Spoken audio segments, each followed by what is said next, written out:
బండి సంజయ్ వ్యాఖ్యలకు మంత్రి పొన్నం కౌంటర్ ఇచ్చారు. హిందుత్వం ఎవరి రక్తంలో ఉందో కోసుకొని చూద్దామా అంటూ సవాల్ విసిరారు.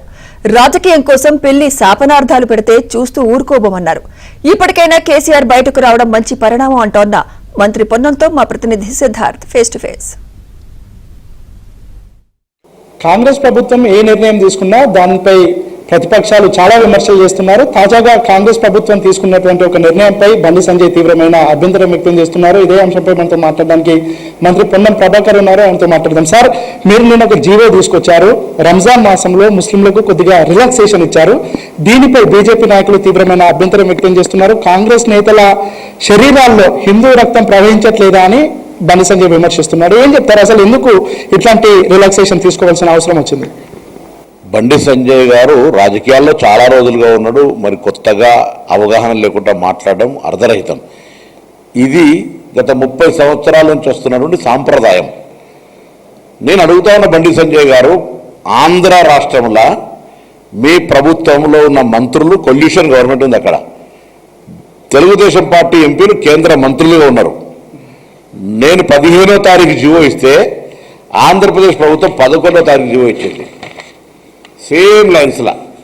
ఇది ఉమ్మడి రాష్ట్రం నుంచి జరుగుతున్న సాంప్రదాయం. ఇది కొత్తగా ప్రతి అంశాన్ని మతపరమైన రాజకీయం చేసి లబ్ధి పొందాలి అనేటువంటి నీచ సంస్కృతి వద్దు. వీలైతే చేతనైతే నీ రక్తంలో తెలంగాణ రక్తం ప్రవహిస్తే తెలంగాణకు నిధులు తీసుకురా, కేంద్రంను కొట్లాడు. ప్రతిదీ మతం పేరు మీద పెట్టి మా దగ్గర హిందూ రక్తమా కాదా కోసుకొని చూద్దాం. ఇద్దరం కాంగ్రెస్లో 100 మందిని కోపిస్తా, నీకంటే పక్కా హిందువుల రక్తం వెళ్తుంది. బీజేపీలు ఉంటేనే హిందువులు అనేటువంటి మాట మాట్లాడేది తప్ప ఇది ఒక డెమోక్రటిక్ కంట్రీ. ఇది సాంప్రదాయంగా మతపరమైనటువంటి ఉపవాస నెలలో వారి నమాజ్ చేసుకోవడానికి సౌకర్యంగా ఇస్తున్నటువంటి అంశం. దమ్ముంటే హక్కుంటే మీ బీజేపీ పాలిత రాష్ట్రాల్లో నవరాత్రులకు ఇతరత్ర కార్యక్రమాలకు ఇటువంటి అవకాశం ఇప్పి మేము కూడా తప్పకుండా భవిష్యత్తులో పరిశీలన చేస్తాం. సరే, ఇటు రేషన్ కార్డులు ఇస్తా ఉన్నారు. రేషన్ కార్డుల పైన ఖచ్చితంగా మోదీ బొమ్మ పెట్టాల్సిందే అని బీజేపీకి సంబంధించినటువంటి నేతలు, ముఖ్యంగా ఆ పార్టీకి సంబంధించినటువంటి ఎంపీలు డిమాండ్ చేస్తున్నారు. ఏం చెప్తారు దీనిపై? ఇప్పుడు ఇది చిన్న ఇంత పూర్తిగా ఒక ప్రభుత్వము, ఫెడరల్ సిస్టము, డెమోక్రటిక్ సిస్టముల ఫెడరల్ కేంద్రము రాష్ట్రాల యొక్క భాగస్వామ్యాలు. ఇవాళ రాష్ట్రము రూపాయి పన్ను వసూలు చేస్తే 60% పన్ను కేంద్రానికి కడుతూ ఉన్నాం. రూపాయి కడితే మాకు 30 పైసలు వాపసు వస్తలేవు.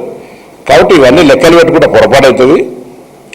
మీరు రేషన్ కార్డు మీద ఫోటో పెట్టాలి, బాత్రూంలో ఫోటో పెట్టాలి, ఇంకేమన్నా కుండీలో మా స్టాంప్ వేయాలి. ఇట్లా తప్పవుతుంది.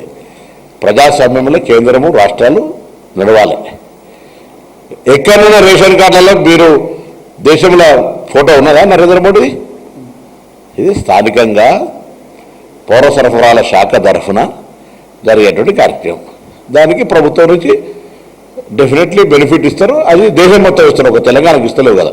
కాబట్టి ఇటువంటి చిన్న చిన్న ఆలోచనలు చేయొద్దని బ్రాడ్గా ఆలోచన చేయమని చెప్పి కోరుతాను. 14 నెలల తర్వాత కేసీఆర్ బయటకు వస్తున్నారు. ఆ పార్టీ విస్తృత స్థాయి సమావేశాన్ని నిర్వహిస్తూ ఉంది. ఇక రేపటి నుంచి కాంగ్రెస్ పార్టీ పైన ఏ విధంగా యుద్ధం చేయాలని ఆ పార్టీ నేతలకు, ఎమ్మెల్యేలకు కేసీఆర్ దిశానిర్దేశం చేయబోతున్నారు. రేపటి నుంచి కేసీఆర్ టార్గెట్ ని కాంగ్రెస్ పార్టీ ఏ విధంగా ఫేస్ అయిపోతుంది? ఇప్పుడు ప్రజాస్వామ్యంలో ప్రతిపక్ష నాయకుడిగా ప్రభుత్వం ఏదైనా పొరపాటు చేస్తే తప్పకుండా వారికి ఎత్తు చూపే అవకాశం ఉంది.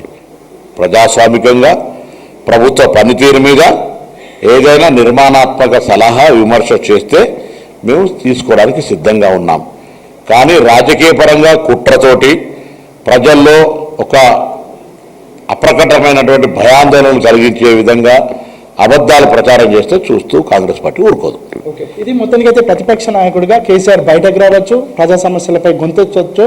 కానీ ప్రభుత్వంపై బురద జల్లితే మాత్రం కాంగ్రెస్ పార్టీ ఊరుకోదని మంత్రి పొన్నం ప్రభాకర్ చెప్తా ఉన్నారు. వీడియో జర్నలిస్ట్ రాజీవ్తో సిద్ధార్థ, ఏబీఎన్ ఆంధ్రజ్యోతి, హైదరాబాద్.